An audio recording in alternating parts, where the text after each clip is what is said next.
Chief Minister M.K. Stalin has written to Prime Minister Modi urging him to cancel mining rights that have been given to Hindustan Zinc Limited.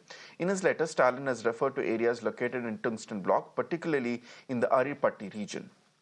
He highlighted its significance as a notified biodiversity heritage site and has talked about how it is famous for its archaeological monuments, including cave temples, sculptures, Jain symbols, and more. Furthermore, Stalin says that any mining activity will cause irreparable damage to the site. In the letter, he has also touched about locals saying that commercial mining in such densely populated villages will definitely affect the people in these villages.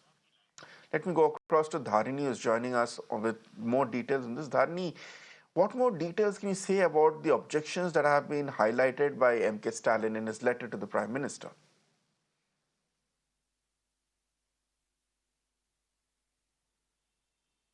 So, in his letter to the Prime Minister, the Chief Minister is urging the Prime Minister to instruct the Union Ministry of Mines to cancel the rights, the mining rights given to Hindustan Zinc Limited in Madurai district of Tamil Nadu. So, this potential mining block comprises of 6 villages from Madurai, and one of the 6 villages is Aritapatti. Aritapatti is a notified biodiversity site, and it is also house for famous archaeological monuments. So, the Chief Minister is citing this particular fact in his letter, and he is telling that any mining activity in this village, especially the Aritapatti village, will cause irreparable damage to the nature of that particular zone, which is again a notified biodiversity site and is also house for various famous archaeological monuments. And is also going on to tell that these 6 villages, they are densely populated, and any commercial mining activity in these densely populated villages will have a direct impact on the lives of the people who are living there, and the people, they're also very scared that they're going to lose the livelihood, and their life will not be the same again after a commercial mining activity begins. That is the fear that is prevailing among the people of those villages, is what the Chief Minister has pointed out.